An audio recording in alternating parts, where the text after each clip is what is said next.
Time for another Sufi story by Sheikh Muhammad Rahim Baba Muhyiddin. This story is from Treasures of the Heart, and this is our episode part 4. This story is Always Be Grateful. Always be grateful. My little grandchildren, I love you. I would like to tell you a story. It contains some very important points, so please listen carefully. Once upon a time, there was a very poor family. They had 3 children named Abraham, Isaac, and Fatima. The parents had many troubles.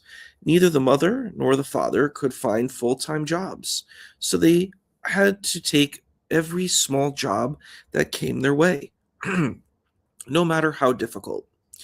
Each evening, they bought a little food with the money they made that day and cooked a simple meal for the children.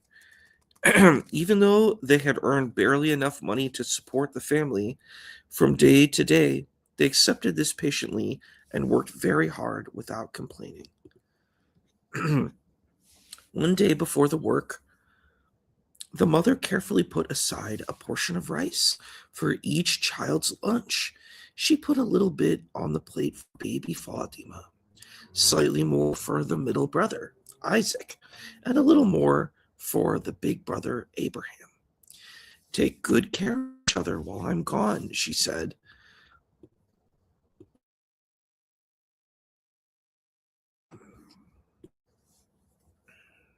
Take good care of each other while I'm gone, she said. I'll return in a few hours. Then she kissed the children goodbye and left.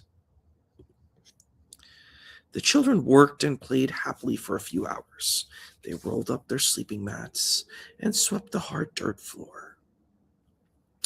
Then they went outside and chased each other around around the house until they all fell down breathless.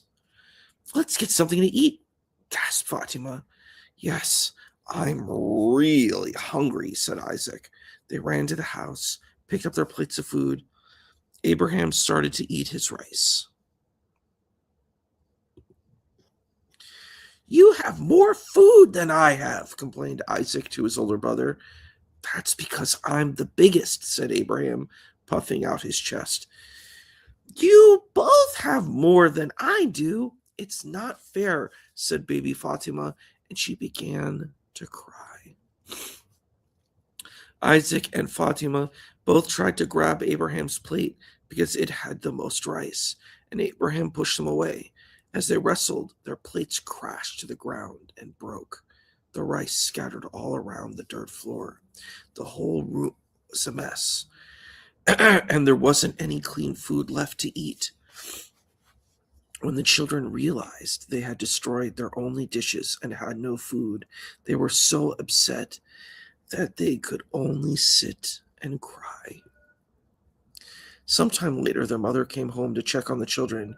When she saw the broken dishes and wasted food, her heart sank, and she too began to cry. Children, I have nothing left to give you for lunch, she sobbed.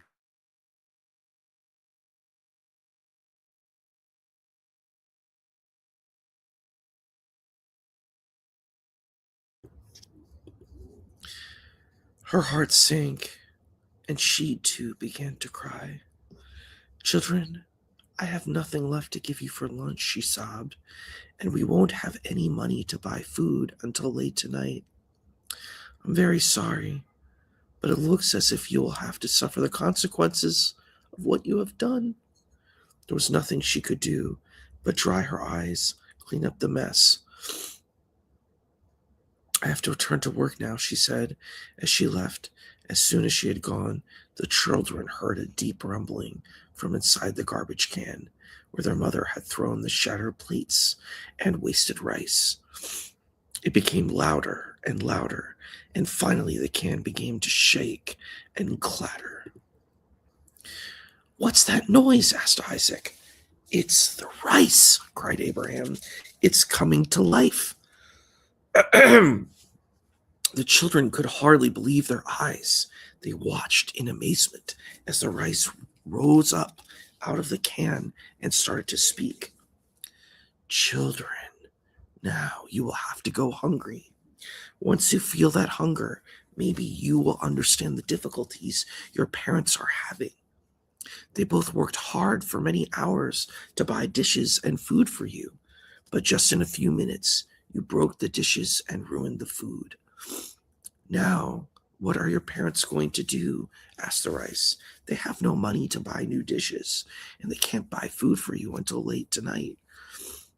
Do you see how difficult it is for them to take care of you and your home? You've caused great suffering to your parents, as well as your own lives and stomachs. We are really sorry, said Abraham.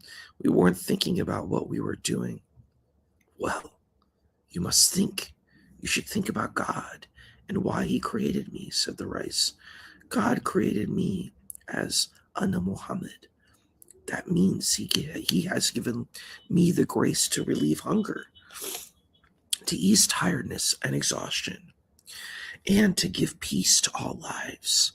God sent me to provide food and nourishment for you, to make your bodies grow big and strong, and to give you peace. That is the grace of God. God has said, I understand the needs of everyone, my creations, and provide for them accordingly. He knows how much food each stomach needs and gives the right amount. That's what my mommy does too, said little Fatima. That's right, child. Your mother has done the same thing, explained the rice. She served a little rice to the youngest child, a little more to the middle child, and even more to the oldest child. She did this correctly, according to the justice of God. But what have you done? You start fighting, saying you have more, I have less. I want this, I want that. Now you have broken and spoiled everything. This makes God very unhappy. We didn't mean to break anything, said Isaac. We just got upset because we had different amounts. Everything has a limit. The elements of earth, fire, water, air, and ether all have a limit, explained the rice. Therefore, each person must accept what has been given to them, according to its limit. When you get something to eat, you should feel happy with the share that God has given you. Accept it with the respect of God and good qualities, and humbly say, all praises to God. Alhamdulillah. Oh God, this is enough. Before you eat, you must focus your intention on God. Praise to him and pray to him. Advise the rice. If you had done that, you would have been satisfied with your share, but you forgot God and destroyed your food. And that is the same as hurting God. That is not good, is it? God has said, if you waste your food once, I will reduce your share 7 times. Children, God is keeping a certain amount of food for your lives.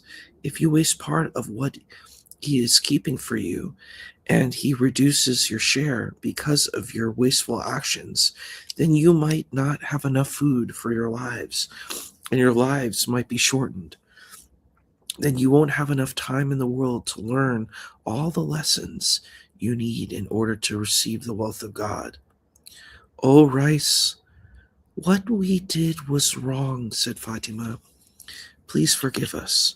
Children, you must ask for forgiveness from God and from your parents. You must say, oh God, what I did was wrong. Please forgive me. I won't do it again. In the future, whether I drink water or eat food, I will think of you and say, in the name of God, the most merciful, the most compassionate. Bismillahir Rahmanir Rahim. Right, said Isaac. And we will be thankful for the share God has given us and say, all praise belongs to God. Alhamdulillah. That will be very good, children, said the rice. With that final word, the rice fell back into the can, separated into 1,000 tiny grains, and was never heard of again. The end. Like that, my grandchildren, you must never waste food. Be aware of the state of your parents and think about how hard it is for them to earn money to take care of you.